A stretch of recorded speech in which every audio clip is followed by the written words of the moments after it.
Telugu Desam party అధికారంలోకి వచ్చి ఏడాది కూడా పూర్తి కాకముందే ముఖ్యమంత్రి చంద్రబాబు పాలనపై ప్రజల్లో తీవ్ర వ్యతిరేకత వ్యక్తమవుతుందని వైసీపీ రాష్ట్ర కోఆర్డినేటర్ సజ్జల రామకృష్ణారెడ్డి అన్నారు. వైసీపీ ఆధ్వర్యంలో జూన్ 4న రాష్ట్ర వ్యాప్తంగా నిర్వహించిన వెన్నుపోటు దినం నిరసన కార్యక్రమాలు విజయవంతమయ్యాయని, ఇది ప్రభుత్వ వైఫల్యంపై ప్రజలు ఆగ్రహానికి నిదర్శనమని వ్యాఖ్యానించారు. సజ్జల నేడు తాడపల్లిలో పార్టీ కేంద్ర కార్యాలయంలో మీడియా సమావేశం ఏర్పాటు చేశారు. ఈ సందర్భంగా ఆయన మాట్లాడుతూ, మేము ఊహించిన దానికంటే ఎక్కువగా ప్రజలు వెన్నుపోటు దినంలో పాల్గొన్నారు. ఇది చంద్రబాబు ప్రభుత్వంపై ప్రజల్లో ఎంత వ్యతిరేకత ఉందో స్పష్టం చేస్తుంది. ఎన్నికల ముందు ఇచ్చిన ఏ ఒక్క హామీని నెరవేర్చకుండా ప్రజా సంక్షేమాన్ని గాలిలోకి వదిలేసి రాష్ట్ర అప్పుల ఊబిలోకి నెట్టుతున్న తీరుపై ప్రజలు విసుగెత్తిపోయారు అని ధ్వజమెత్తారు. చంద్రబాబు ప్రభుత్వం అధికారంలోకి వచ్చిన తొలి ఏడాది 1,50,000 కోట్ల రూపాయలకు పైగా అప్పు చేసిందని, ఈ నిధులు ఏమయ్యాయో, ఏ వర్గాలకు ప్రయోజనం చేకూర్చిందో చెప్పలేని దుస్థితిలో ప్రభుత్వం ఉందని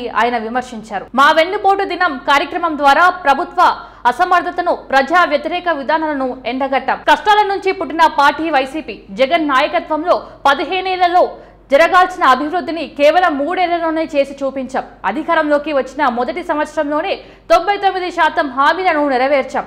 కరోనా వంటి విపత్కర పరిస్థితుల్లో కూడా సంక్షేమ పథకాలు ఆపకుండా ప్రజలను ఆదుకున్నాం. విద్య, వైద్యం, వ్యవసాయ రంగాలకు పెద్దపీట వేశామని సజ్జల గత వైసీపీ పాలనను గుర్తు చేశారు. ప్రస్తుత టీడీపీ ప్రభుత్వంపై నిప్పులు చెరుగుతూ చంద్రబాబు పాలనలో రాష్ట్రంలోని వ్యవస్థలన్నీ సర్వనాశనమయ్యాయి. రైతులు పండించిన పంటలకు గిట్టుబాటు ధర లేక అల్లాడుతున్నారు. ఇప్పటికైనా 4 లక్షల మంది అర్హులైన వారికి పింఛన్లు కట్ చేసి వారి ఉసురు పోసుకుంటున్నారు. జగన్ ఎంతో ప్రతిష్టాత్మకంగా ప్రవేశపెట్టిన అనేక సంక్షేమ పథకాలకు మంగళం పాడారు.